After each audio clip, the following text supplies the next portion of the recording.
여러분 안녕하십니까? 시사쇼 이것이 정치다의 윤정호입니다. 민주당 이재명 후보가 대장동 의혹과 관련해 숨진 김문기 성남도공 처장에 대해서 이 성남시장 시절엔 몰랐다고 이야기를 했습니다. 근데 이게 사실이냐 이걸 놓고 좀 여러 가지 논란에 휩싸였습니다. 한편 호남을 방문 중인 국민의힘 윤석열 후보는 민주당을 심판해야 한다 이렇게 말을 했지만 내부 갈등 심화되고 있는 것 같습니다. 여야 대선 후보 움직임 전문가들과 바로 짚어보도록 하겠습니다. 어서 오십시오. 네, 우선 김문기 처장과 관련된 이야기 먼저 이어갑니다. 이재명 후보가 김문기 처장 시장 때는 잘 몰랐다 그랬습니다만 이 사진들이 한두 장씩 또 공개가 되고 있습니다. 영상 먼저 보시겠습니다. 스트레스 압박감에 눌려 있었습니다. 너무 힘들다고 저한테 은근히 내비쳤어요. 그분이 왜 돌아가셨겠냐.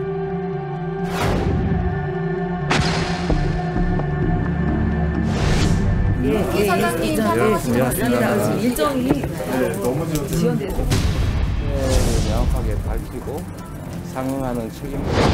이재명 전 시장이 2016년도 시장을 했는데 2009년도 사진입니다. 구속된 유동규, 그 다음에 이재명 전 시장, 김문기 성남도시개발공사 개발사업일차장 한 자리에 모여있는 사진입니다.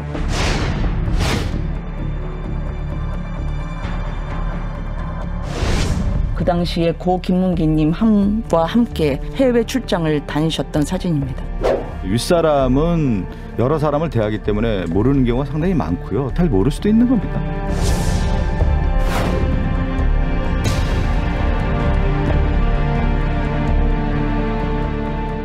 네, 오늘 새로 공개된 사진이 이제 뭐 가까이서 단체 사진 찍은 것들입니다.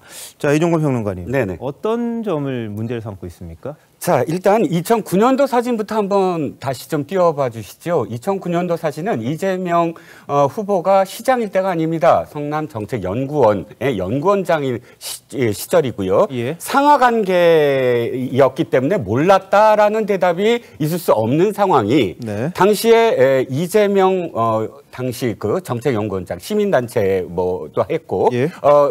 주최하던 토론회였습니다. 예. 여기에 유동규 씨는 리모델링 조합장이었어요. 네네. 즉 리모델링을 이렇게 이끄는 사람이었고 또 여기에 김문기 씨는 그 리모델링 조합의 상대 건설회사의 그 직원이었습니다. 즉 함께 그 리모델링을 추진하는 당사자였어요. 그러면 이 3자가 2시간 동안 토론회를 한다 그랬을 때 각각의 어떤 그런 발표도 있었고 토론도 있었습니다. 이 당시 이 기억을 못한다? 그런데 이 사람이 어떻게 다시 성남시의 도시개발공사의 개발 1처장으로 들어옵니다. 물론 사진에 있는 많은 분들이 성남시와 경기도까지 계속 이어지는 네. 뭐 그런 직함들을 갖고 계신데 예. 그런데 그렇게 와서 사실 두 번째 사진, 세 번째 사진은 뭐냐면 이 호주와 뉴질랜드에 10박 11일로 11명이 연수 내지는 뭐 트램을 위해서 뭐 공부를 하러 간 그런 현장입니다. 그런데 11명이 11박 12일 동안 함께 일정을 합니다. 그 안에서는 사람도 만나죠. 함께 식사도 하죠. 함께 호텔도 들어가죠. 네네. 함께 골프도 했다는 의혹까지 있습니다. 그러면 예. 11박 12일 동안 11명이 서로 몰랐다? 상하관계라서 몰랐다? 이것이 가능할 것인가? 예. 서로 몰랐다고 하더라도 자기가 시장 시절에 지금까지 있는 그런 그 또 대장동 단군 일의 최대의 치적이라고 이야기하는 그 사업을 실제로 실무로 담당했던 사람의 죽음 앞에서 네. 나는 성남 시절에 몰랐다라는 것이 일단 도덕적으로도 또 사실적으로도 맞지 않다라는 비판이 이어지고 있는 것입니다. 알겠습니다. 뭐 이종구 평론가가 말씀하셨으니까 뭐 골프 논란도 미리 이야기를 하겠습니다.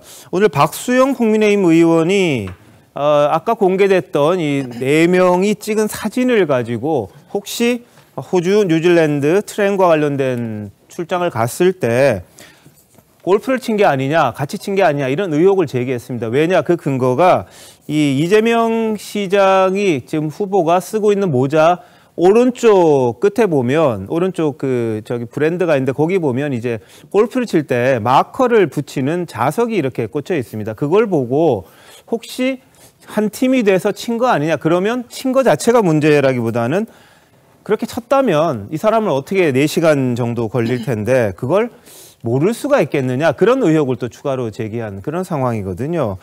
자, 이경 대변인, 저기 어떻게 설명을 하고 계십니까?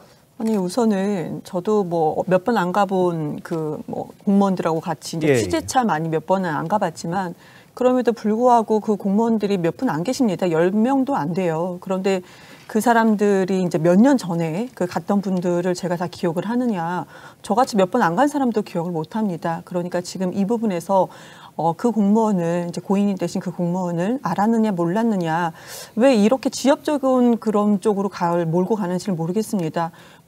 저는 몰랐다고에 대해서 저 일정 부분 동의는 하는 편입니다. 네. 그런데 이 부분에서 가장 중요한 것은 그분이 왜 10월 달부터 수차례 수사를 받아왔고 그리고 또 내부 기밀 문서를 뭐 유출했다라는 것으로 이제 중징계가 예정이 되어 있는 분이었는데 그러면 어떤 수사 단계에서 무슨 일이 있었는지 그런 부분에서 구체적으로 좀 더 파악을 해야 되는 거지 알았느냐 몰랐느냐가 지금 왜 중요한지는 좀 솔직히 좀 모르겠다라는 말씀을 드리는 것이고요.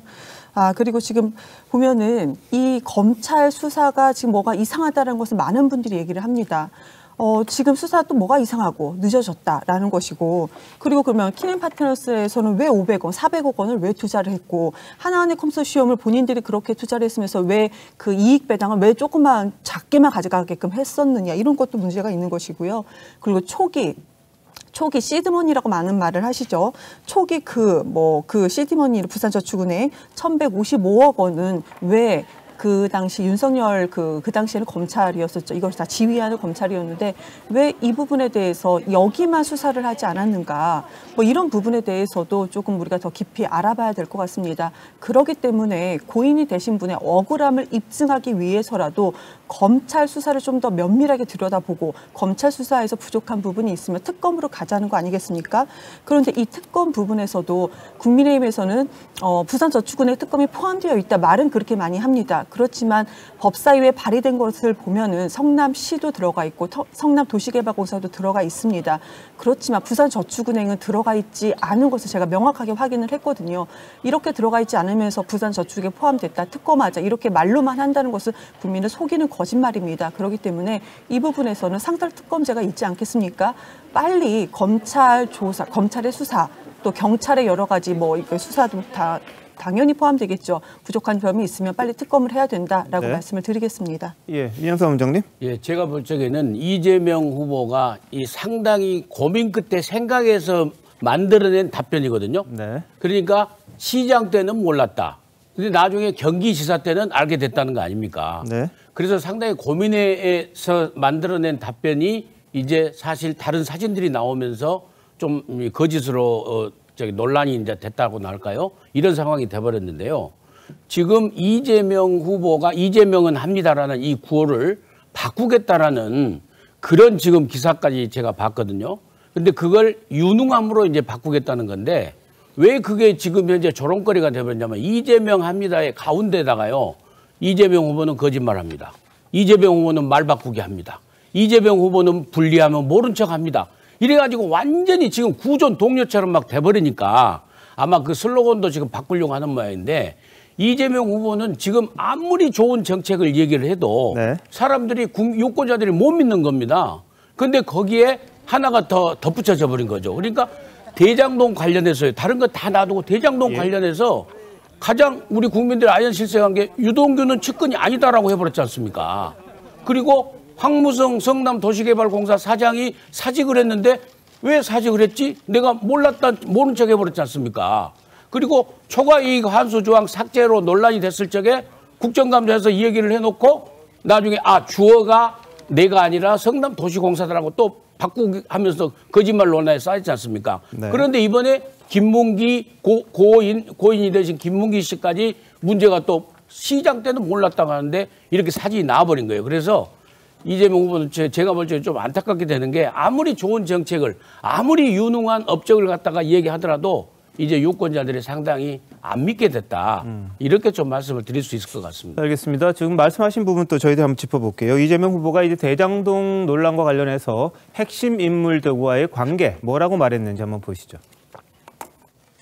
도시공사 이전에 시설관리공단 거기에 직원 관리하는 그 업무를 맡았는데 그게 원래 좀 측근들이 가는 자리 아니에요? 정부 산하 기관에 구수 중간 간부가 다 측근이면 측근 미어 터지겠죠.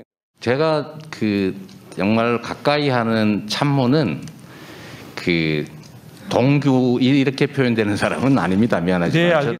안타까운 일이고요. 어쨌든 뭐 명복을 빕니다. 왜 엉뚱한 데를 자꾸 건드려서 이런 참혹한 결과를 만들어내냐 하는 아쉬움이 있습니다. 예, 설주환 변호사님 어떻게 보셨어요? 네, 일단 뭐 망자에 대해서 이렇게 정치적으로 왈가왈부하는 것이 상당히 참 부담스럽기도 하고 그게 좀 예의가 아닌 것 같다는 생각도 들지만은 어차피 지금 시기가 이제 선거 시기다 보니까 이거에 대해서 좀 논의가 되는 것 같은데요. 일단 뭐 이렇게 사진만으로 뭐 이제 이재명 후보가 뭐 몰랐다란 그 돌아가신 분에 대해서 몰랐다라고 했는데 이제 그 부분은 정확하게 이제 팩트가 정리가 된 것은 시장 당시에는 몰랐고 경기도지사 이후 재판 과정에서 사실관계 확인을 하는 과정에서는 알게 되었고 연락도 했었다라고 하고 있고요. 근데 지금 이 계속 보면 뭐 측근이다 아니다 이거에 대해서 지금 이렇게 의혹이 이제 부풀려지고 있는데 네.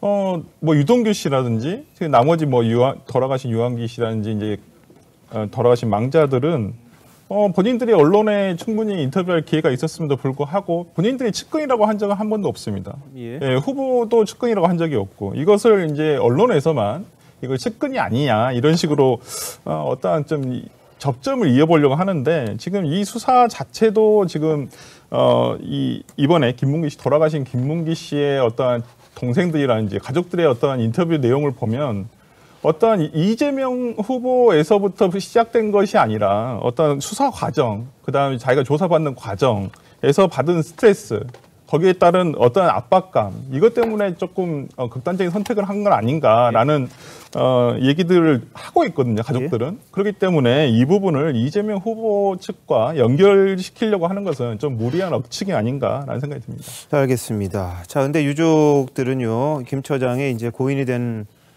김 처장 어머니 호주까지 같이 갔다 왔으면서 우리 아들을 모른다고 참 참한 사람이라고 했다고 하던데 이런 언급을 좀 했습니다. 그리고 김문기 고인이 된 김문기 전 처장은 윗선 결정에 따라 일한 실무자였을 뿐인데 이 책임을 떠넘긴 것 아니냐, 그걸 감당 못한 것 아니냐 이렇게 억울함을 토로하고 있습니다. 유족 측 얘기 한번 들어보시죠.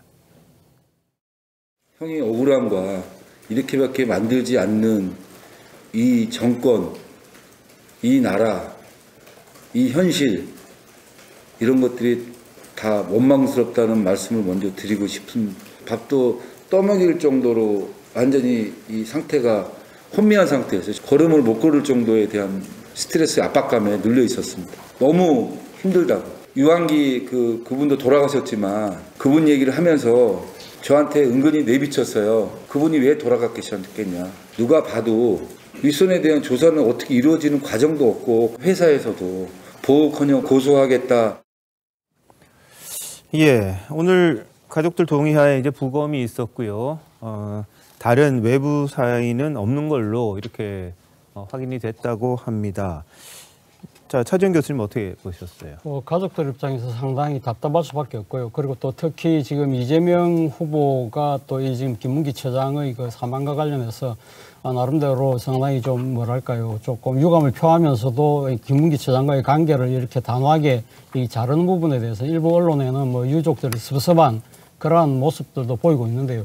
저는 뭐 그런 생각을 해봅니다. 그러니까 이재명 후보의 말씀처럼 그러니까 상당히 오랜 시간이고 지난 시간이었기 때문에 기억을 못할 수도 있죠. 뭐 저는 뭐 충분히 그럴 수 있다고 봅니다만, 그러나 우리가 일반적으로 이런 제3자가 지켜봤을 때 소위 말하는 합리적 의심이라는 측면에서 보면 좀 이해가 안 되는 측면이 분명히 있다.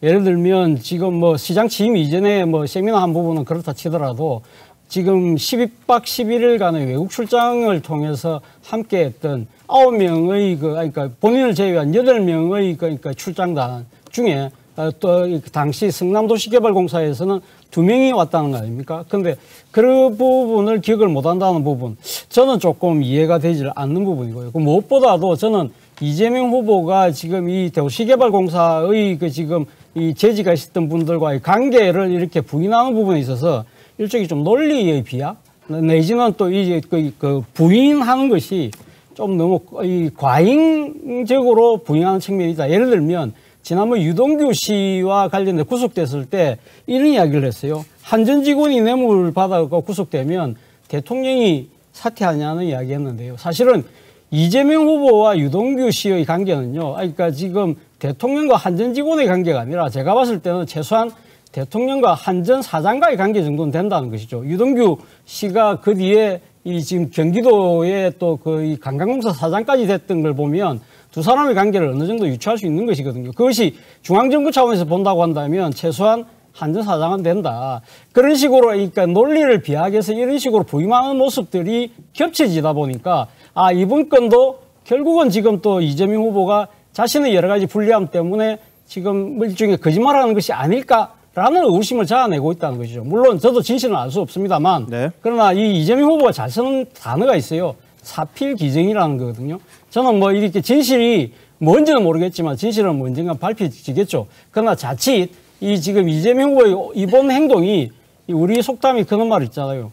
호미로 막을 것을 나중에 가래로도 못 막는다는 이야기가 있는데 그런 상황은 안 되도록 잘 해야 되지 않을까 생각이 듭니다. 네. 자, 대변인들 간에 이제 공방 불붙었습니다. 김은혜 국민의힘 선대위 공보단장 그리고 박성준 민주당 선대위 대변인의 말 한번 들어보시죠. 이재명 후보는 고 김문기 씨를 성남시장 시절에는 아예 몰랐다. 어제 그러셨어요. 모르실 수가 없었다라는 거죠. 왜냐하면 김문기 고인을 이재명 후보가 이미 본인이 대표로 있는 성남정책연구원 시절에 저 세미나 사진이 이제 리모델링 활성화 정책 세미나인데요. 당시에 변호사였던 이재명 후보가 리모델링 사업에 관심이 많았습니다.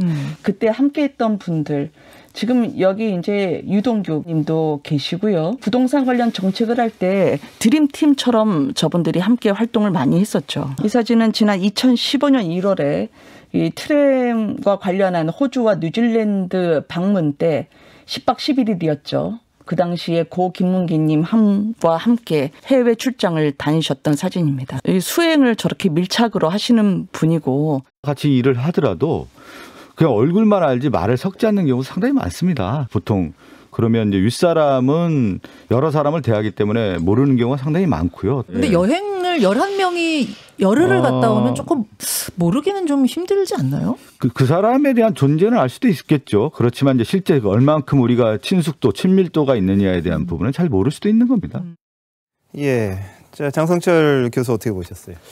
뭔가 좀 감추려고 하는 것이 아니냐라는 생각이 듭니다. 9박 11일 동안 같이 여행을 갔으면 몰랐다라고 하는 것이 과연 상식적인 판단이냐라는 생각이 듭니다.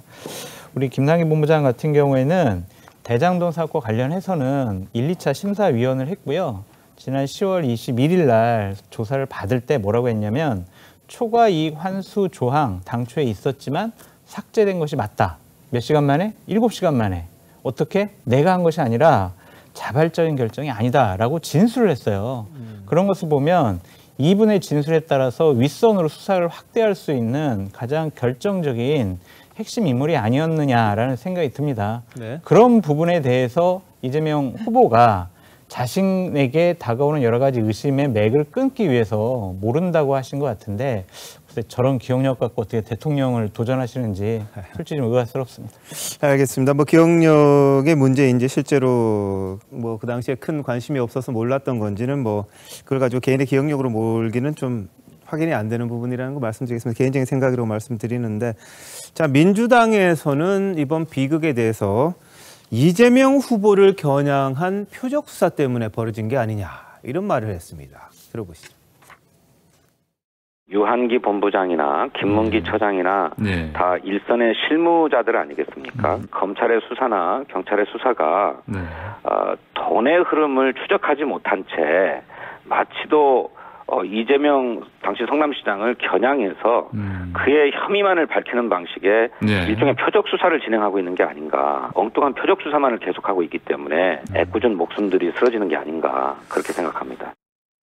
예, 이게 이제 이재명 후보를 이제 잡으려고 하다 보니까 이 오히려 안 나오다 보니까 자꾸 압박을 하게 되고 애꿎은 분들만 이렇게 희생을 당한다 이런 식의 주장인데 설 변호사님 어떻게 보셨어요? 지금 전체적으로 이 대장동 사건과 관련해서 굉장히 오래되지 않았습니까? 네. 그렇지만은 지금 뭐 객관적인 어떠한 자료라든지 이것 토대로 본다면 의혹을 뺀 객관적인 토대로 본다면 이재명 후보와 직접적으로 연결되는 것은 하나도 없습니다. 그렇지만은 지금 검찰 수사기관에서는 그렇지만은 계속 이재명 후보와의 연결점을 찾으려고 한다라는 뭐 민주당 측에 뭐 합리적인 의심이 있을 수 있고 네. 특히나 50억 클럽이라든지 그다음에 뭐 박영수 특검의 100억 이러한 그 명백하게 돈의 흐름을 볼 수 있음에도 불구하고 지금 제대로 검찰의 수사를 제대로 하지도 않고 있습니다. 특히 곽상도 전 의원 같은 경우에는 한번 영장이 기각된 이후에 지금 재소한 날짜도 지금 못 정하고 있거든요.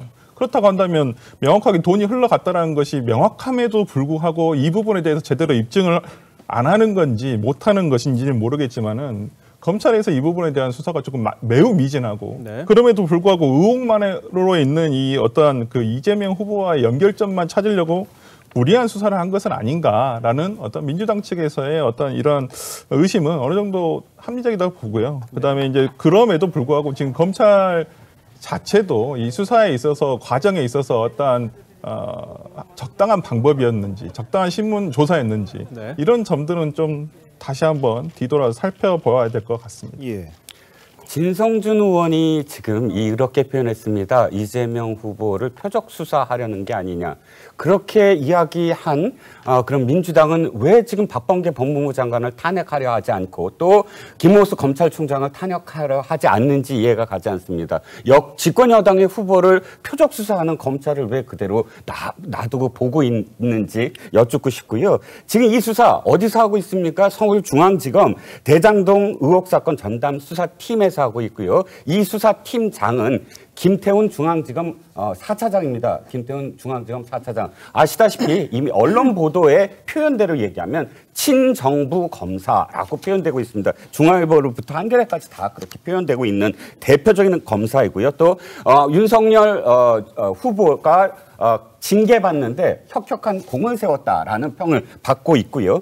중앙지검장은 또 어떤 사람입니까? 이정수 중앙지검장. 이 정부 들어서 추미애 장관에 의해서 검사장으로 되고 박범계 장관에 의해서 1년 5개월 동안 가장 검찰의 꽃보직이라는 요직을 또 했던 사람입니다. 이 중앙지검장과 수사를 맡고 있는 김태훈 4차장 밑에서 지금 시행되고 있는 이 수사가 만약 미진하다면 지금이라도 당장 박범계 법무부 장관을 찾아가서 항의를 하고 김호수 검찰총장을 타박을 해야 되는데 그렇지 않고 지나가는 말처럼 표적 수사한 거 아니냐? 라는 식으로 말씀하시는 건 상당히 뭐랄까요. 이건 지금 물타기를 하려고 하는 듯한 어떤 느낌에 불과하지 이게 진짜 검찰의 어떤 수사를 네. 지금 비판하고 있는 건지에 대해서 여쭙고 싶은 거죠. 알겠습니다. 뭐 언론의 평가라는 거는 뭐 이런저런 것들 합쳐서 하는 거니까 실제로 그런지 안 그런지에 대해서는 저희들이 뭐 확인할 수는 없습니다. 다만 이제 언론들이 성향을 봤을 때 이런 분들이다 이렇게 이제 언급했던 부분들은 있는데요. 하여튼 검찰 수사가 미진한 거는 뭐 대장동이 특혜 의혹도 있습니다만 또 곽상도 전 의원 관련된 돈의 흐름에 있어서도 마찬가지라는 게 국민들의 시각인 것 같습니다. 좀 답답한 마음 계속 이어지고 있는데요. 좀 지금이라도 제대로 된 수사로 국민들의 의혹을 좀 해소해야 되는 게 아니냐 이런 지적들이 이어지고 있습니다. 특검이 불가피할 것 같다라고는 이야기됩니다만 아직 여야가 합의해서 나오는 건 아직 없습니다. 자, 속보 하나 전해드리겠습니다. 통진당 사태와 관련해서 9년형을 받고 복역 중이던 이석기 전 의원 내일 아침에 가석방이 된다는 소식 막 들어왔습니다. 내일 오전에 내란 선동 혐의로 9년형을 선고받고 대전교도소에서 복역 중이던 이석기 전 의원 내일 오전 10시 가석방으로 석방이 된다는 소식이 막 들어와 있습니다. 사면과 관련해서 박근혜 전 대통령, 이명박 전 대통령에 대한 부분 같이 논의가 됐습니다만 이석기 전 의원도 이 대상에서는 제외가 됐고요. 법무부에서 이 가석방 대상자로 결정을 했다는 소식이 막 들어와 있습니다. 사면 심사위는 이미 끝났습니다. 그리고 이 전 대통령, 박 전 대통령 사면은 안 됩니다. 다만 이석기 전 의원에 대한 가석방 결정이 나면서 혹시 법무부가 가석방을 할 가능성이 있지 않느냐 이런 관측은 나오고 있습니다만 아직까지 두 전직 대통령에 대해서는 언급이 없고요. 이석기 전 의원에 대해서 가석방을 한다 이런 소식이 막 들어와 있습니다. 이와 관련해서 야당에서는요. 법치를 유린하고 자유민주주의를 짓밟은 정권이라지만 이 대한민국의 위협이 되는 전 의원 거리 활보하게 두는 거냐 이런 비판의 목소리를 내기는 했습니다. 내일 가석방 나오는 모습 보면 저희들이 또 그 소식을 전해드리도록 하고요. 오늘 속보로 이석기 전 의원의 가석방 소식 좀 전해드렸습니다. 자, 다음은 대선 후보들의 움직임입니다.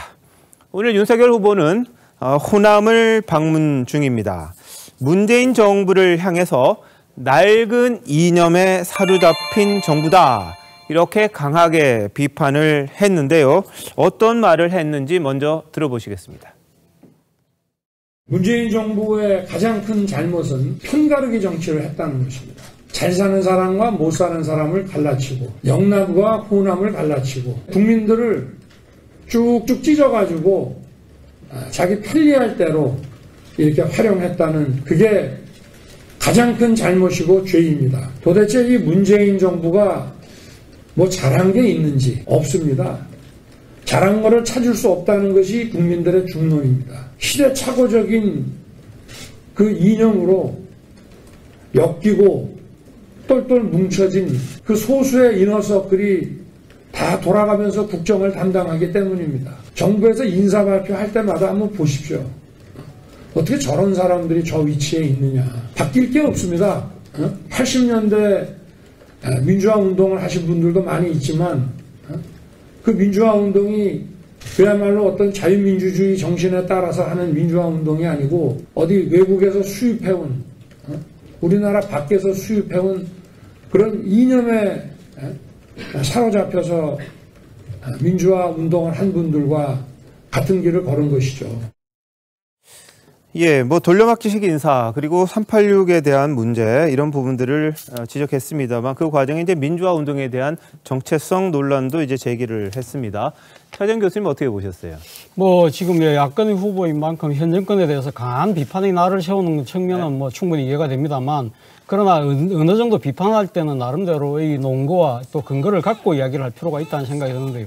저는 좀 동의 안 되는 측면이 분명히 있습니다. 네. 예를 들면 지금 낡은 이념에 사로잡힌 정부라고 강하게 비판을 했는데요. 오늘 우리가 방금 이야기했던 이석기 전 의원에 대한 가석방 부분도 아마 상당히 강하게 비판을 할 것 같습니다만 뭐 그런 부분들에 대해서는 뭐 국민의힘 입장에 충분히 비판할 수 있지만 예를 들면 지금 뭐 잘한 게 하나도 없는 정부라는 식으로 전부 이렇게 이 현 정권의 모든 것을 다 부정하는 부분들은 네. 본인이 지금 이 정권에 상당히 거의 4년 넘게 몸을 담았던 당사자였잖아요. 그러면 본인이 그러면 서울중앙지검장으로 5단계 발탁 인사를 통해서 적폐청산 수사를 할 때 본인의 수사는 얼만큼 자평을 해봤나요?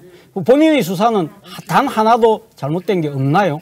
저는 뭐 그런 부분들에 대해서 일종의 약간은 조금 자기 모순적인 측면이 분명히 있다는 생각이 들고요. 네네. 그리고 또 뭐 돌려막기식 인사, 물론 돌려막기식 인사 있습니다만 본인이 지금 또 이 서울중앙지검 끝나고 나서 검찰총장에 또 발탁됐던 최대의 인사 수혜자입니다. 그런 측면에 대해서 먼저 내가 그러면 그런 자리를 내가 거부를 왜 안 했든지 부분에 대한 이야기를 먼저 하고 이런 비판을 해야 되는 것이 아닐까 하는 생각이 들고요. 네. 지금 뭐 80년대 민주화 운동 부분에 있어서의 외국인 이념을 수입했다는 부분들, 뭐 그런 부분들 분명히 있죠. 뭐 당시 제3세계의 여러 가지, 그러니까 뭐 이 지금 이 진보적 논리들을 갖고 와서 우리 땅에 맞지 않는 그런 식으로 해서 약간의 좀 사상투쟁 그런 부분들이 분명히 있었습니다만 그것이 전부는 아니었거든요. 그러니까 1987년 60 민주화 항쟁 때 거리를 가득 메웠던 사람들이 과연 외국에서 수입된 민주화 운동 이론에 의해서 움직였나요? 저는 그런 부분들에 대해서는 상당히 그러니까 당시 이 거리를 가득 메웠던 이 지금 시민들의 그러한 이 뭐랄까요 민주의식 이런 걸 너무 가볍게 보고 계신 것이 아닐까라는 생각이 드네요. 알겠습니다. 뭐 이너서클에 대한 부분을 언급하다 보니까 이제 그런 식으로 이야기됐는지 모르겠습니다만 좀 부적절한 이야기 아니냐 이런 지적이 좀 나왔습니다. 자, 민영삼 원장님 어떻게 보셨어요? 근데 제가 보기에는 부적절한 게 별로 없는 것 같아요. 제가 보기에는 일단 야당 후보기 때문에 저 정도로 좀 더 강도 있게 이 현 정부의 실정과 특히 그 윤석열 후보가 지적한 것처럼 낡은 이념에 사로잡혔던 얘기는 이념 과잉이라는 겁니다. 예. 그러니까 이념에 편향돼서 이 경제 정책을 했고, 그리고 그 가장 그 대표적인 예가 탈원전 정책 아닙니까? 예? 이념에 아주 철두철미한 환경운동가들 소수의 그 말만 듣고 저렇게 탈원전 정책으로 가가지고 지금 굉장히 국가적 손실이 많은 상태 아닙니까? 그리고 경제 정책도 마찬가지예요. 또 극명하게 드러나는 게 이념 과잉으로 실시한 정책, 문재인 정부가 한 게 바로 소득주도 성장 정책인데 그게 바로 이념 과잉의 경제 정책 아닙니까? 그런 부분을 좀 지적을 하는데 이제 표현이 좀 이렇게 매끄럽지 못한 측면은 충분히 있다고 봅니다. 그리고 이념 부분은요, 앞으로도 다음 정부에서 누가 되든지 간에 정말 고쳐야 될 부분입니다. 저 얘기가 무슨 얘기냐면은 80년대에 특히 이제 그 흔히 말하는 파리학번 중심으로 해가지고 이 학생 운동의 질적 변화가 이루어집니다. 그 전에는 민주화 운동이었다고 그러면은 그 파리학번 시대 때부터 미문화원 점거 사건이 일어나면서부터는 이게 반미 자주투쟁으로 해서 NL그룹에 이제 이 등장이 나오는 거예요. 그런 의미를 갖다 그 세력들이 지금 소수 엘리트화 돼서 지금 정부 요처에 그리고 청와대에 근무하고 있다라는 그런 의미에서 이너서클을 지적한 것이라고 저는 해석을 합니다. 예, 저 이 해석에 따라서는 이제 여러 가지 말들이 있습니다. 근데 이너서클을 이야기한 부분이라고 뭐 이야기를 하고 있는데요. 자, 그리고 정권 교체를 위해 민주당에는 들어갈 수 없으니 부득이 국민의힘을 선택했다. 이 말도 지금 논란이 되고 있습니다. 직접 한번 들어보시죠. 국민의힘이 그동안 제대로 잘 못했기 때문에 마음의 문을 열지 못하고 지지를 하지 않으셨습니다. 충분히 이해가 갑니다. 그래서 저도 이 정권을 교체를 해야 되겠고 민주당에는 들어갈 수가 없기 때문에 제가 부득이 이 국민의힘을 선택했습니다마는 엄청나게 많은 혁신이 필요하다라고 저도 늘 주장하고 있는 바입니다. 예, 부득이. 이 말에 이제 당원들이 또 화가 난 거 아니냐 이런 지적이 있습니다. 제 예전에 당 경선 때 이런 이야기 했었죠. 정신머리부터 바꾸지 않으면 우리 당은 없어지는 게 낫다. 이렇게 또 세게 이야기를 하는 바람에 이 국민의힘 당원들은 어디서 들어온 돌이 왜 박혀있는 돌한테 자꾸 그러느냐 이런 지적을 하긴 했습니다만 이동균 평론가님 이건 어떻게 보셨어요? 아마도 이해하려고 만약 하는 자세로 그 말씀을 다시 이렇게 분석을 해보면 이런 심정이 안에 깔려 있는 게 아닌가 싶어요. 뭐냐면 일단 검찰총장을 4년 동안 했다라는 거예요. 그러니까 4년 동안 중앙지검장도 하고 검찰총장도 하고 이 정권에 굉장히 많은 어쨌든 수혜를 받은 사람이 야당을 택했다. 특히나 제1야당인 국민의힘을 선택했다라는 건 사실 만 가지 이유를 대서라도 비판을 받아야 될 대목. 이지 않겠습니까? 그건 윤 후보의 사실상의 뭐랄까요? 그 짊어진 처음부터의 멍해였습니다. 그래서 내가 원래 여당 사람이었지만 정권 교체를 위해서 여당 후보가 될 수는 없지 않느냐. 그래서 야당 후보가 됐다는 말을 표현하는 데 있어서의 부득이라고 표현했는 걸로 이해는 가나 문제는 어디든 장소와 때가 문제입니다. 알겠습니다. 이 장소와 때가 과연 당원들에게 어떻게 생각이 돼야 되는지에 대해서도 고려가 있어야 되지 않나 싶습니다. 알겠습니다. 자, 윤석열 후보 뭐 말할 때마다 논란이 되는 일이 좀 잦았습니다. 어제부터 오늘까지 한 4가지 정도, 아까 지금 말씀했던 2가지에다가 어제 한 이야기 한 2가지 논란이 되고 있는데 무슨 말을 했는지 보시고 또 윤 후보의 해명 같이 한번 들어보시죠. 극빈의 생활을 하고 배운 것이 없는 사람은 자유가 뭔지도 모를 뿐 아니라 자유가 왜 개인에게 필요한지에 대한 그 필요성 자체를 느끼지를 못합니다. 조금 더 발전하면 학생들 휴대폰으로 말이죠. 앱을 깔면은 어느 기업이 지금 어떤 종류의 사람을 필요로 한다고 하는 것을 실시간 정보를 얻을 수 있을 때가 아마 여기 아마 한 1, 2학년 학생이 계시다 하면 졸업하기 전에 생길 것 같아요. 예, 저 2가지가 이제 논란이 됐는데요. 오늘 윤석열 후보가 2 부분에 대해서 또 직접적으로 설명을 했습니다. 한번 보시죠. 정제되지 않은 것이 아니고 말을 하면은 그 취지를 앞뒤 저걸 봐야죠. 빈곤층을 갖다가 폄훼한다고 막 얘기가 저도 어제 봤는데 그거는 뭐 아마 상대 진영에서 말을 늘 지금까지 해온 것처럼 그렇게 마타도식으로 한 거고요. 그 말의 취지를 보면 어려운 분들을 더 도와드려야 된다. 그것이 바로 자유주의다라고 말씀을 드린 것이고, 그리고 앱 얘기는 그거 한번 보세요. 기존에 옛날부터 해오던 그런 앱이 아니고요. AI 기반 실시간 정보 제공을 말하는 것입니다. 왜곡도 그런 왜곡이 없는 거죠. 어제 제가 한 얘기가 아마 풀로 다 전문이 전부 아마 녹음이 돼 있을걸요. 그걸 한번 보십시오. 예, 윤 후보 이렇게 설명을 했습니다만 김종인 위원장 후보가 실수하지 않도록 보호자는 분들이 세심하게 주의를 경주할 필요가 있다 이렇게도 이야기는 했습니다. 윤 후보는 나름 뭐 설명을 했습니다만 일단 이경대 의원님 어떻게 들으셨어요? 말실수는 솔직히 윤석열 후보에 대해서 뭐 1일 1망원이다라고 하면서 저도 논평을 내기는 했으나 많은 과정을, 그러니까 국민들이, 많은 언론과 국민들께서 관심을 가지면 말실수는 할 수 있다고 생각을 합니다. 그렇지만 그 말실수도 정도가 있는 것이고요. 그리고 그 실수를 해명하는 그 과정도 국민들께서는 하나하나 다 보실 거라고 생각을 합니다. 그런데 윤석열 후보가 그전에 말실수라든지 망언에 대해서 뭐 개사과 시리즈가 계속 나왔었고, 근데 이번 건은 솔직히 진짜 말실수인 것 같아요. 그런데 정말로 실수인 건지 아니면 그 말실수라는 것이 본인의 무지에서 나온 말실수인 건지를 좀 구분을 해야 될 것 같습니다. 네.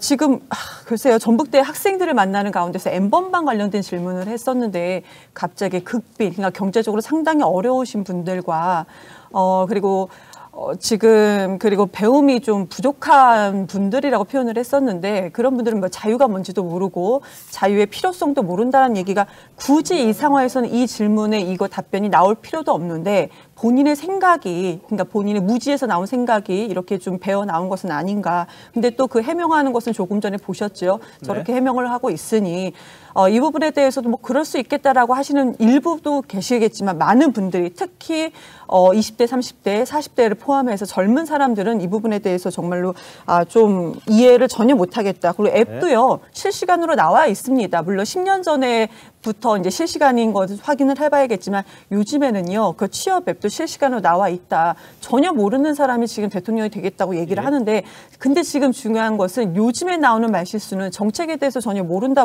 하니까 정책 관련된 얘기를 하나하나씩 하려고 하다 보는데, 그 과정에서 정말로 본인의 무지를, 정책에 관련한 무지를 좀 더 하나하나씩 좀 보여주는 것은 아닌가, 그런 생각이 듭니다. 알겠습니다. 그런데요, 이런 말실수가 앞으로는 없어야지만이 서로 간에 좋은 것 같아요. 너무 이렇게 말실수에 집중을 하면은 오히려 이재명 후보의 좋은 정책이 좀 더 많이 알려져야 되는데, 그 국민들께서 보시는 그 언론은 한계가 있잖아요. 그러니까 이런 말실수만 너무 많이 나가다 보니까 오히려 좋은 정책이 더 많이 알려지는데 좀 안 좋은 점이 있기 때문에 서로 간에 좋은 정책, 말실수하지 않는 좋은 정책 많이 알려야겠다고 생각을 합니다. 알겠습니다. 이경대 의원님 보니까 이제 SNS에 굉장히 강하게 이 부분 비판을 하셨더라고요. 그리고 뭐 윤 후보 입장에서는 뭐 앱과 관련돼서는 이 기존에 있는 앱 말고 뭐 새로운 이 한 세대를 뛰어넘는 앱을 말한 거다 이렇게 이야기를 하던데, 장성철 교수 보실 때는 어떠셨어요? 실험 부분이 있는 것 같습니다. 메시지는요, 해석을 하고 맥락을 살펴보라고 설명하는 순간 실패한 거다라고 말씀을 드리고 싶습니다. 자유 발언도 저는 이렇게 생각을 해요. 가난하고 삶이 힘들다 보면은 자유를 제대로 누릴 여유가 없을 겁니다. 그래서 제가 여러분들의 자유를 지원해드리고 보완해드리겠습니다. 이런 식으로 얘기했으면 어땠을까라는 생각이 듭니다. 말이 아다르고 어다르거든요. 알겠습니다. 뭐 취업 앱 같은 경우에 AI 기반 말씀을 지금 해명을 하셨잖아요. 그러면은 처음부터 저렇게 말씀을 하셔야 돼요. 그러면은 논란이 안 생겨요. 자꾸 해명을 하고 취지, 맥락 이런 것을 살펴보라고 하시는 것은 언론 탓하는 것이 아니냐라는 생각이 됩니다. 알겠습니다. 그 부분과 관련해서는 대통령 후보로서 말과 행동, 단어에 대한 엄중함을 좀 느끼셔야 한다라고 말씀드려요. 알겠습니다. 자, 뭐 윤석열 후보 보좌 잘하라고 또 김종인 위원장이 주변에 또 이야기를 했네요. 자, 이런 가운데 송영길 민주당 대표 또 말이 또 도마 위에 올랐습니다. 이 후보가 이제 전과가 있죠. 사범이라고 야당에서 계속 공격하고 있는데, 이걸 가지고 모두 공익적 활동을 위해 뛴 내용이다, 이런 옹호를 했습니다. 한번 들어보시죠. 정치권에 입문하는 계기가 감동입니다. 울부짖는 시민과 함께 소란을 피웠다고 특수공무집행 방해로 전과를 얻은 게 그 국민의힘이 비난하는 그 전과 4개 중에 한 개입니다. 분당 파크비유 사건을 조사하기 위해서 방송사 PD랑 한번 같이 논의했다. PD가 검사를 사칭했는데 옆에 있었다는 이유로 공범자로 몰렸던 게 전과 2개입니다. 지하철역 안에서 명함 나눠줬다고 걸렸던 게 선거법 위반입니다. 음주는 물론 잘못했지만 음주도 제보자 얘기를 들으러 뛰어가다가 급히 간 마음에 했다는데 이 전과의 내용을 보더라도 다 공익적 활동을 위해서 뛰었던 그 내용입니다. 예, 자 공익 활동을 하다가 다 전과가 생겼다 이렇게 이야기를 했습니다. 적절한가요? 어떻습니까? 저는 오늘 이야기 들으면서 민주당은 송영길 리스크라는 말을 상당히 좀 조심해야 되지 않을까 생각이 들 정도로 사실 지금 여당의 대표로서 과연 이런 이야기를 할 수 있을까 저는 제 길을 의심했습니다. 다른 지금 전과도 아니고 음주운전을 위해서 제보자 이야기 듣기 위해서 갔다? 그렇기 때문에 어느 정도 그것이 그러니까 좀 변명이 될 수 있다는 식으로 이야기하는 것 자체가 저는 정말 위험한 메시지를 지금 내보내고 있다는 생각이 듭니다. 어떠한 경우라도 지금 음주운전이 정당화될 수 없는 것이죠. 그러한 부분들을 그러니까 자신의 그러니까 자기 당 후보를 뭔가 지금 비호하기 위해서 그런 식으로 이 이야기하는 것 자체는 말 그대로 경강부회죠. 이거는 진짜 이런 메시지는 잘못된 것이고요. 그리고 또 이재명 후보의 여러 가지 또 뭐 전과들이 있습니다만 제가 구체적으로 이야기는 하지 않겠습니다만 그러한 부분들이 지금 또 이 상당히 많은 사람들이 그 실체에 대해서 그 사실을 보고 나서 비판의 강도가 지금 좀 높아지고 있기 때문에 아마 나름대로는 방어를 하기 위한 걸 하기는 그 논리를 내세우고 있는 건 합니다만 그러나 앞서 제가 윤석열 후보에 대해서 비판할 때도 그 이야기를 했습니다만 분명한 논거와 근거를 갖고 이야기를 하라고 그랬는데 그런 부분들에 대해서 무조건 내 편을 돕기 위해서 이렇게 경강부회식 이야기를 계속적으로 하는 부분들은 정말 문제 있다. 특히 어제인가요, 그제인가 송영길 대표가 뭐 윤석열 후보의 이제 그 아내인 김건희 씨 이야기를 하면서 뭐 부부간에 반말하기 때문에 그것 때문에 뭐 비선 실세가 될 것처럼 이야기하는 그런 식의 논리가 계속적으로 지금 여기서 빚어지고 있거든요. 그래서 바로 제가 송영길 리스크라는 이야기를 드리는 겁니다. 알겠습니다. 이런 측면에서 민주당은 약간은 진짜 이 송영길 대표에게 진언을 제대로 해야 될 것 같아요.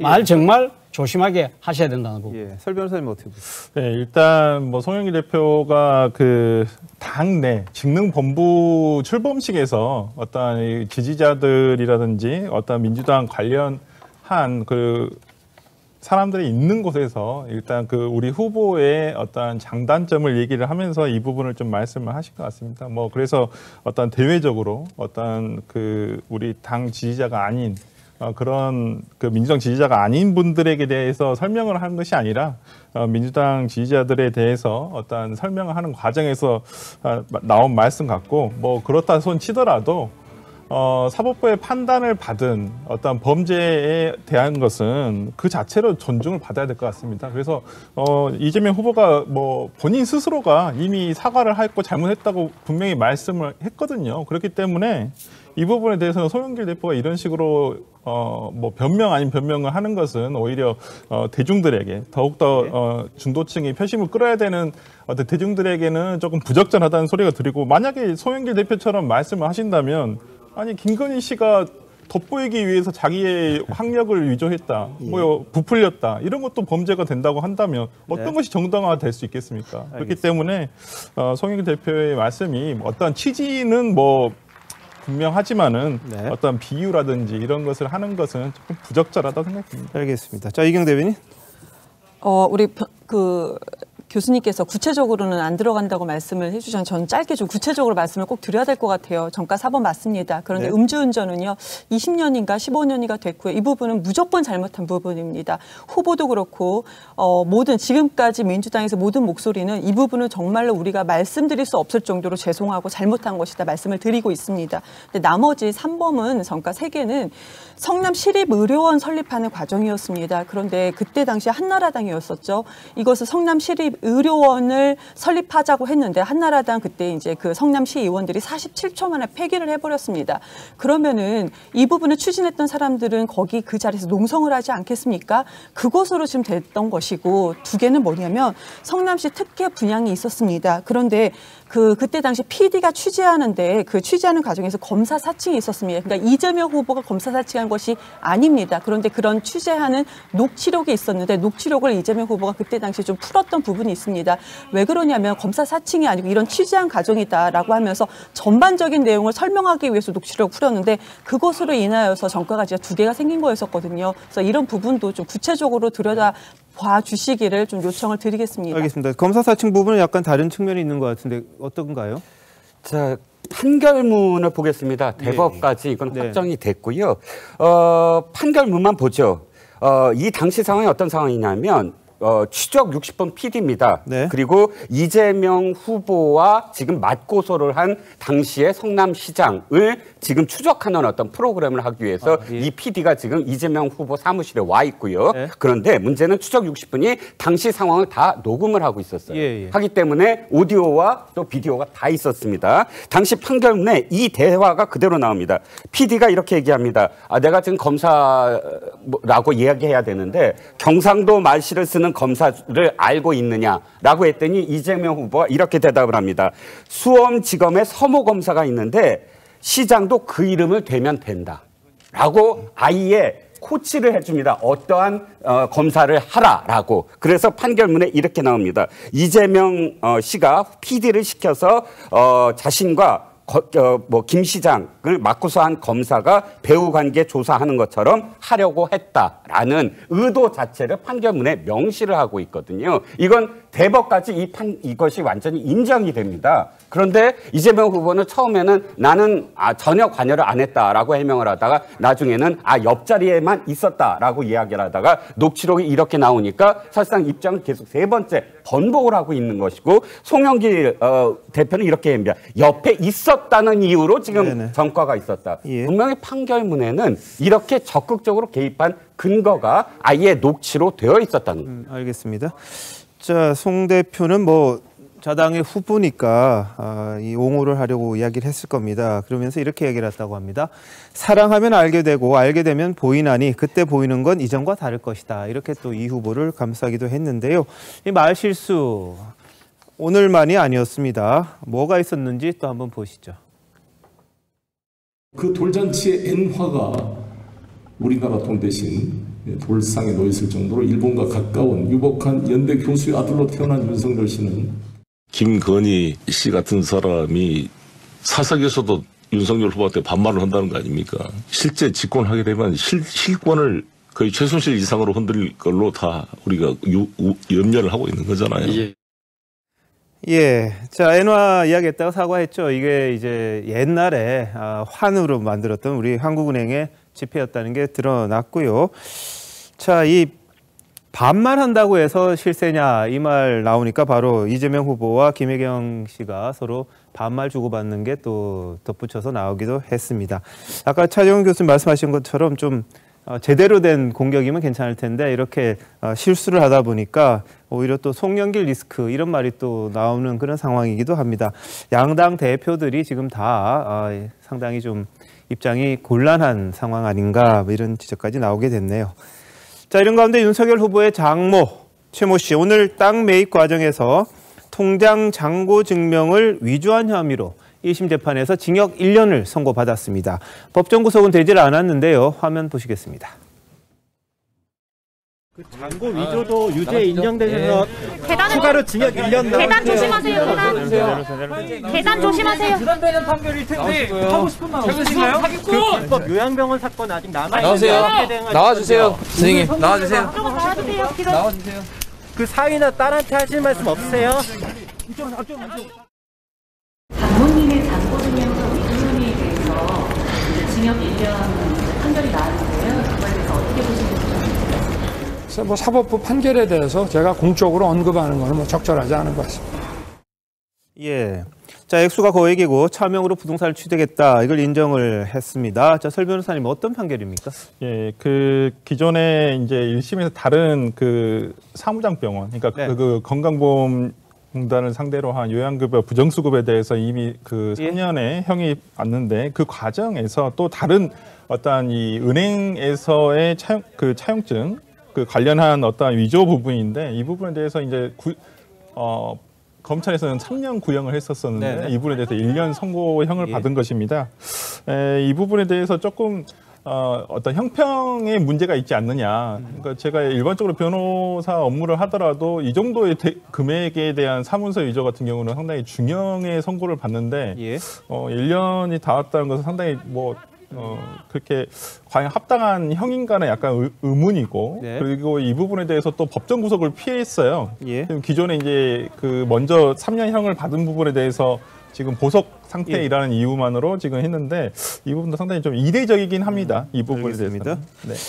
자, 이쪽 관련 이야기가 있죠. 윤 후보 측에서는 이게 오히려 피해를 받은 입장이고 이 속아서 이 은행에 낼 건 아닌데 아니라고 해서 빌려줬는데 이런 부분이 있었다. 이걸 사법부가 이제 판단을 그렇게 했기 때문에 뭐 항소하는 걸 지금 고민하고 있다 이렇게 얘기를 하고 있습니다. 이 부분은 법정에서 또 다툼이 2심, 3심 이어지지 않을까 싶습니다.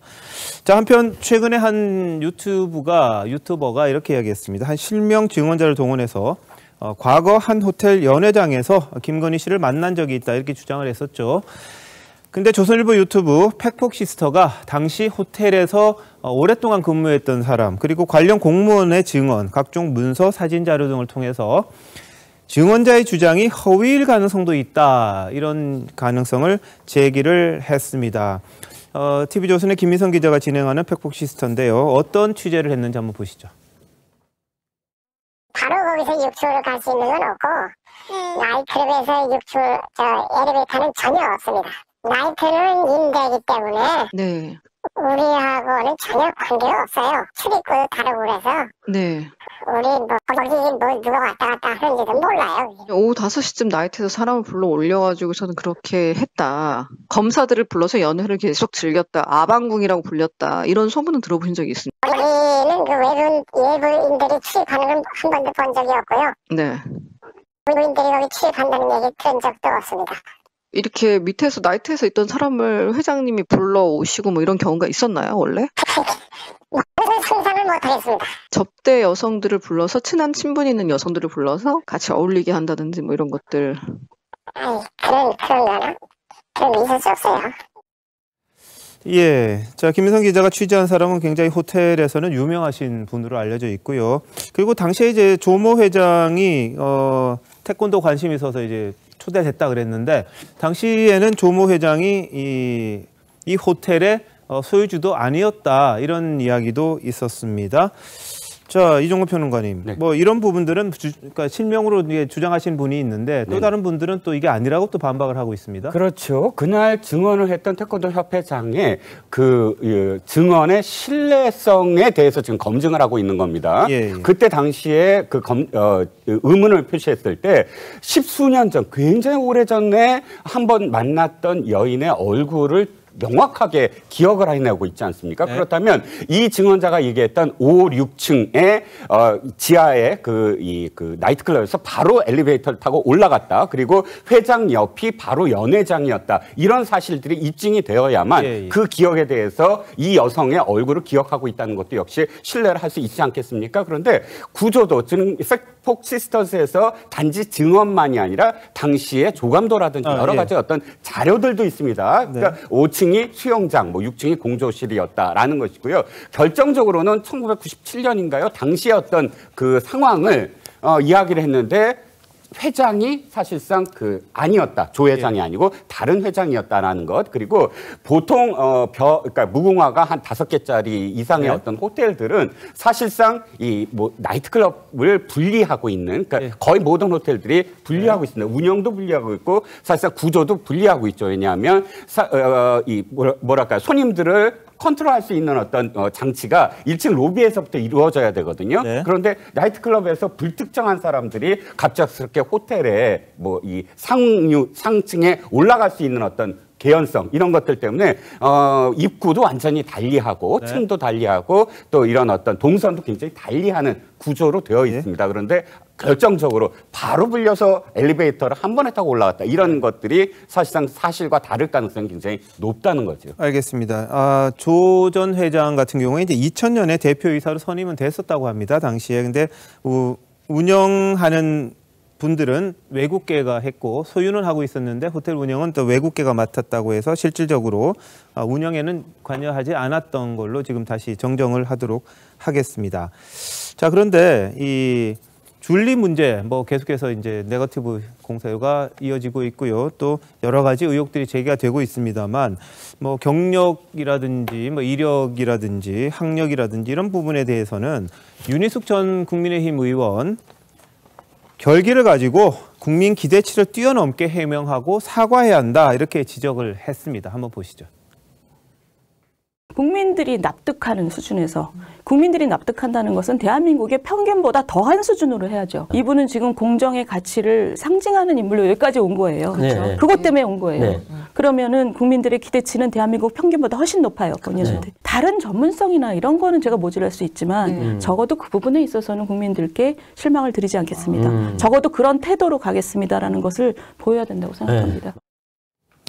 예, 저런 부분이 있습니다. 그런데 윤석열 후보 측은 아직도 그 사과라는 부분에 있어서 좀 미적미적하고 인정을 하지 않으려는 게 아니냐 이런 지적들이 나오고 있습니다. 차 교수님 어떻게 보세요? 오늘 뭐 지금 윤희숙 의원의 이야기를 들어보면 윤희숙 의원이 진짜 그러니까 하고 싶은 이야기는 나만큼만 하라 그런 이야기인 것 같아요. 그러니까 사퇴해야 되는 거 아닙니까? 그렇죠. 그러니까 뭐 꼭 그 정도까지는 아니라고 하더라도 뭐 윤희숙 의원이 계속 정치를 하고 계신 거 보니까 뭐 그 정도까지는 이야기는 안 한다고 하더라도 사실 그 이 윤희숙 의원의 부친과 관련된 11시 부동산 투기 의혹이 일어났을 때 윤희숙 의원이 의원직을 던지고 그렇게 이렇게 본인의 그러니까 이 지금 이 뭐랄까요 억울함을 호소하면서 그런 부분들이 어느 정도 먹힌 측면이 분명히 있거든요. 예. 그렇기 때문에 지금 그 국민의힘 이 지금 또 이 하나의 중요한 또 선대위 자리를 차지하고 있는 걸 보면 본인이 그러니까 윤희숙 의원의 입장에서 보면 아마 윤석열 후보가 지금 이 배우자의 문제 여러 가지 의혹들에 대해서 하고 있는 모습은 정말 승에 차지 않을 것 같아요. 네. 우리가 다 알다시피 맨 처음에 나왔을 때 뭐라고 했습니까? 허위다, 가장이다. 그런 이야기였고 두 번째는 여권의 공작이라고 이야기했고요. 세 번째는 또 버르겠어요. 기자들한테. 왜 그런 이야기 듣고만 그냥 쓰느냐고 이야기를 했고요. 그러다가 갑자기 전격적으로 사과를 했어요.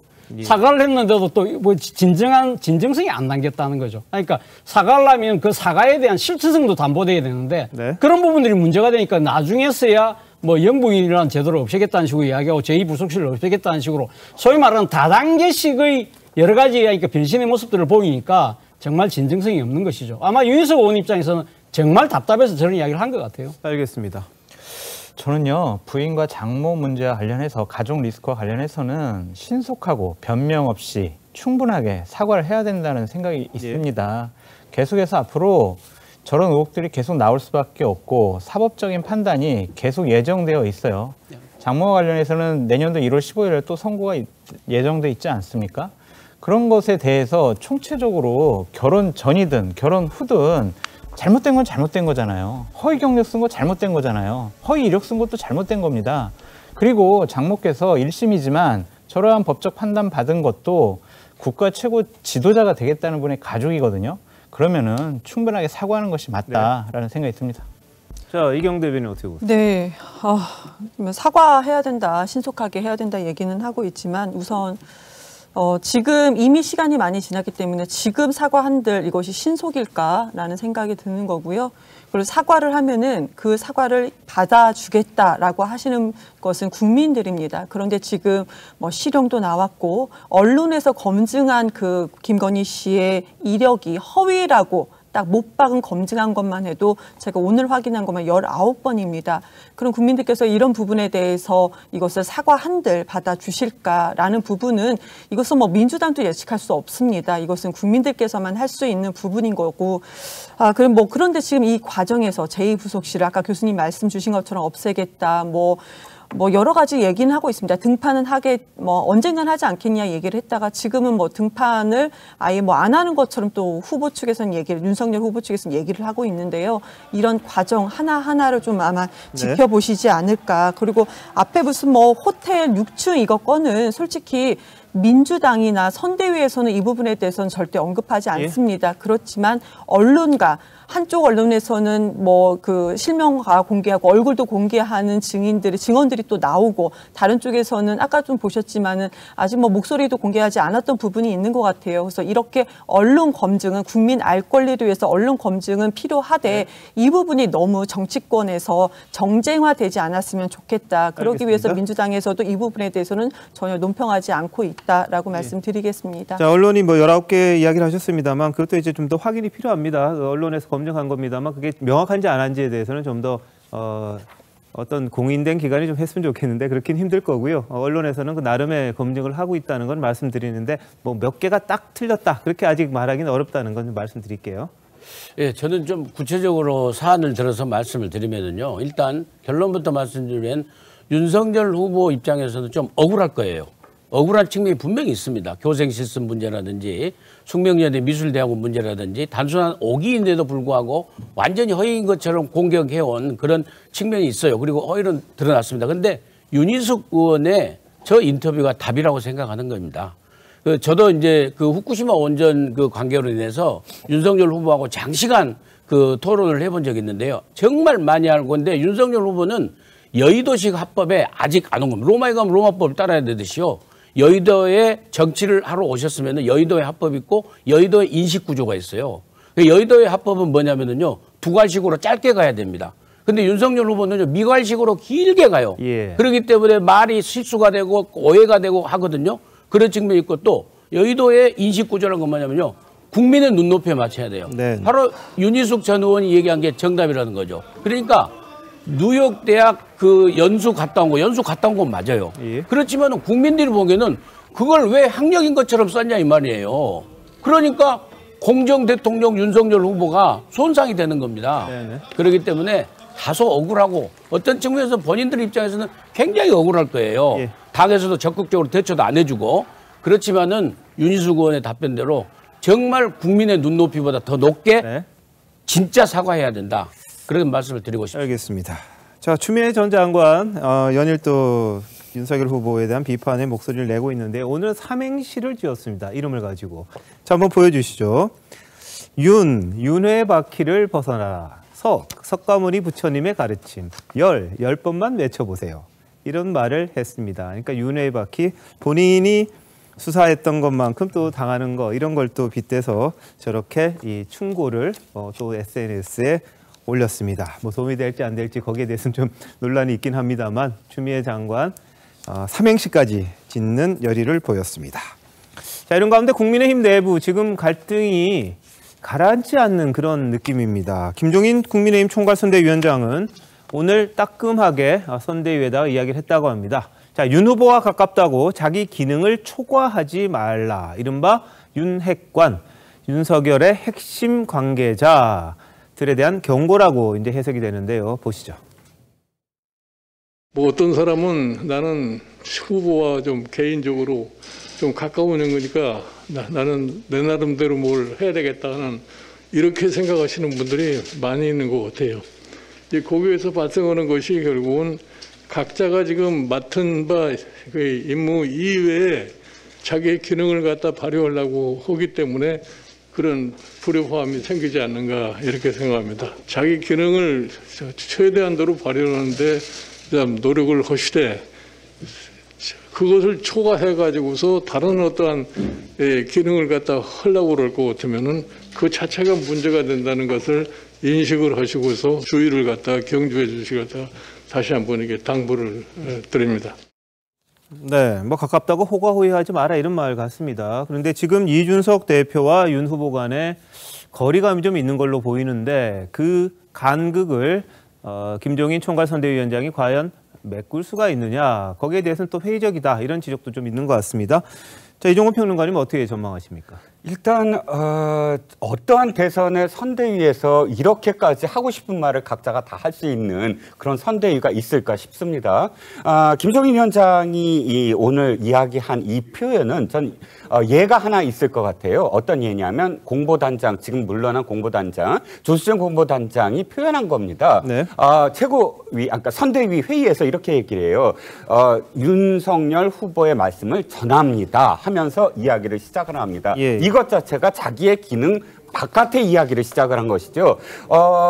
후보가 있으면 후보에 가장 가까운 거리에 누가 있느냐. 캠프 내에서나 선대위에서 언제나 신경을 쓰고 서로 견제를 하는 부분입니다. 그런데 그런 역할을 사실 다 배제를 하고 후보 자신이 직접적으로 지시를 내리거나 네. 그런 시스템으로 사실은 그런 메시지가 전달이 돼야 되는데 한 개인이 내가 후보의 말씀을 전합니다라고 마치 가라사대 정치를 하기 시작을 하면 네. 그 사람에게 권력이 집중된 것처럼 보이고 여기서 굉장히 불협화음이 나올 수밖에 없거든요. 네. 바로 바로 그런 시스템, 지금 완전히 이렇게 수직적이고 완전히 통합된 시스템이 안 돼 있는 것을 지금 김종인 위원장이 지적을 한 것 같고요. 그런데 김종인 위원장이 과연 이렇게 그립을 잡으면서 정말 하나의 어떤 통합된 메시지로 통합된 어떤 그 구조로 가져갈 수 있을까? 그건 이제 김종인 위원장이 앞으로 어떤 행보를 보일까에 따라서 달라질 것 같습니다. 그만큼 윤석열 후보가 김종인 위원장이 그립감을 달라고 해서 내가 줬다라는 말이 진정성이 있으려면 김종인 위원장이 말뿐이 아니라 상당히 많은 어떤 역할을 해야 되겠다라는 생각입니다. 알겠습니다. 자, 근데 이준석 대표가 이제 선대위에는 참여하지 않겠다고 이야기를 했는데 연일 언론과 인터뷰를 하면서 자신의 생각들, 불만들을 쏟아내고 있습니다. 예를 들면 조수진 최고위원과 마찰을 빚었을 때 윤석열 후보가 이렇게 이야기를 했죠. 이게 민주주의 아니겠느냐. 굉장히 당황했다. 이렇게 말을 했습니다. 일단 들어보시죠. 정치를 하다 보면은 같은 당 안에서나 또 선거 조직 안에서 서로 생각이 다를 수도 있는 거지. 그게 바로 민주주의 아니겠습니까? 이 말을 어떻게 받아들여야 되는지를 제가 한 10초 고민했습니다. 10초? 네, 10초 정도. 그냥 내가 이 자리에 계속 있으면은 회의 때마다 이런저런 일로 저한테 들이받고 저는 그거를 대표니까 참아라라는 말을 계속 들으면서 이렇게 가야겠고 저는 언젠간 못 참을 겁니다. 제 성격상. 예, 자, 저부하를 했습니다. 그러니까 윤석열 후보 말을 전하면서 이 조수진 최고위원을 감싼 게 아닌가 그렇게 생각을 했다고 합니다. 그런데 조수진 최고위원이 회의에서 후보의 말입니다라고 했던 부분에 대해서 참석자들 일부는 그게 과연 후보의 말이었을까 이렇게 또 의문을 제기했던 사람들도 있었다고 합니다. 그런데 이준석 대표의 머릿속에는 장제원 의원이 아무래도 윤핵관이었던 것 같습니다. 그 이야기도 일단 들어보시죠. 현재 선대위원회 아무 직책이 없는 장제원 의원 같은 경우에는 와서 별의별 소리를 다 합니다. 그날 그거 하신 다음에 대표는 옹졸하다. 그다음 조수진 의원은 후보를 팔고 다닌다 그랬어요. 그러면 후보가 그런 말을 한 적이 없다는 얘기인지 그럼 조수진 의원이 속된 말로 사기를 쳤다는 거잖아요. 선대위 전반적인 내용을 쫙 열거하면서 다 질타합니다. 저도 모르는 내용을. 그러니까 저는 장제원 의원께서 굉장히 정보력이 좋으시거나 아니면 핵심 관계자임을 선언하신 거다 이렇게 봅니다. 무슨 자격으로 그렇게 하나하나씩 딱 집어가면서 정밀 타격을 합니까? 정치 장교도 아니고 왜 그런 얘기를 합니까? 그런 식으로 돌아가는데 선대위가 돌아가겠습니까 그게? 예. 정치 장교다 이렇게까지 이야기를 했는데 차재현 교수님 어떻게 보셨어요? 저 오늘 아침 저 인터뷰 들었는데요. 제가 들으면서 상당히 조금 제가 듣기에 좀 불편할 정도로 좀 그렇더라고요. 왜냐하면 저는 사실 뭐 이준석 대표가 지난번 전당대회에서 상당히 돌풍을 일으킬 때 상당히 지지를 하고 응원을 했던 뭐 사람 중에 한 명인데요. 저는 사실은 대한민국의 정치가 소위 말하는 여의도 문법을 깨고 새로운 뭐 일종의 하나의 정치적인 패러다임을 만들어 나갈 수 있는 중요한 계기가 될 수 있지 않을까라는 생각을 했는데 오늘 이준석 대표의 방송 인터뷰를 들으면서 들었던 생각은 과연 누구를 위해서 저런 이야기를 하고 있을까라는 생각이 든다는 것이죠. 이 이준석 대표가 당대표 취임할 때 이 임재범 씨의 너를 위해라는 그 가사를 차용해서 자기의 취임 소감을 이야기했잖아요. 그걸 지금 패러디해서 오늘 모 신문이 이렇게 썼더라고요. 제가 한번 잠깐 읽어볼게요. 그의 거친 생각은 거친 은행으로 드러나고 있다. 당원과 지지층의 눈빛은 불안에 휩싸여 있으며 그는 전쟁과도 같은 치열함으로 싸우고 있다. 문제는 싸움의 상대가 자기 당 윤석열 후보라는 것이다. 저는 이게 정말 전국을 찔렀다는 생각이 드는데요. 아까 임재범이 너를 위해가 지금 그러니까 이준석의 이 투쟁은 누구를 위한 것인가? 저는 그 부분에 먼저 도장을 찍었던 것이고요. 그런데 저는 이 모든 부분에 이준석 대표에 대해서 저는 상당히 이 지금 당대표로서 지금 대선을 앞두고 있는 당대표로서 이 행동에 상당한 그 참을 수 없는 가벼움을 제가 그러니까 따끔하게 지적을 하지만 더 큰 책임은 제가 생각했을 때 윤석열 후보가 있는 것이 아닐까라는 생각이 듭니다. 사실 윤석열 후보가 울산회동 이후에 했던 이야기가 뭐냐면 일종의 그 기다려보자 리더십이거든요. 그러니까 문제를 바로 풀기보다는 조금 기다리면 뭔가 세법이 나온다는 식의 웨이트앤시 그러니까 기다려보자는 리더십을 지금 이번에도 보여주고 있다. 지금 사실을 어떻게 보면 이 사안 자체가 상당히 엄중한 상황이거든요. 그렇다고 한다면 지금 지방 유세를 약간은 모르더라도 이 문제를 먼저 풀고 가야 되는 것이 아니었을까? 본인이 지금 빠져 있는 상황에서 김종인 선대위원장, 총괄 선대위원장에게 모든 걸 갖다가 수습을 맡기는 듯한 모습, 이런 모습들은 모르겠습니다. 저뿐만 아니라 그러니까 아마 국민의힘을 지지하는 지지층들 입장에서는 정말 답답할 것 같습니다. 알겠습니다. 뭐 일설에서는 뭐 이 대표 없이 가려고 하는 의도가 드러났다, 뭐 이런 이야기까지도 나오더라고요. 실제로 어떻게 될지 모르겠습니다만, 그 이준석 대표가 이제 장제원 의원을 향해서 부산 벗어나지 마라, 부산 벗어나면 전 국민이 제보해야 한다, 이런 말까지 했습니다. 여기에 대해서 장제원 의원은 같이 인신공격하면 싸움만 될 뿐 감정 싸움할 생각 없다, 이런 이야기를 했습니다. 자, 국민의힘에서는 지금 아직까지 내용이 해결되지 않고 있는 상황입니다만, 이재명 후보와 대선 경선 이후 자맹을 이어오던 이낙연 전 대표, 오늘 한식당에서 오찬회동 가졌습니다. 선대위 출범식에서 마주친 이후 51일 만인데요. 자, 두 분 한번 이야기 보시죠. 여러 가지 부족한 게 많아서 우리 대표님께서 잘 좀 보살펴 주시면, 뭐 지금까지도 잘 보살펴 주셨는데요. 너무 이제 산이 많아서 대표님이 많이 좀 업어주십시오. 예, 좀 이따 넉넉히 얘기하겠습니다. 네. 앞으로 제가 활동해가는 과정에서 때로는 후보나 당과 결이 조금 다른 얘기도 할 수 있을 것입니다. 그에 대해서 후보께서도 수용하겠다 의사를 밝혔습니다. 네, 이상입니다. 대표님이 가지신 특별한 경험과 경륜, 새로운 비전들을 충분히 말씀하시고 또 그게 시너지를 낼 수 있도록 저희가 최선을 다하도록 하겠습니다. 고맙습니다. 네.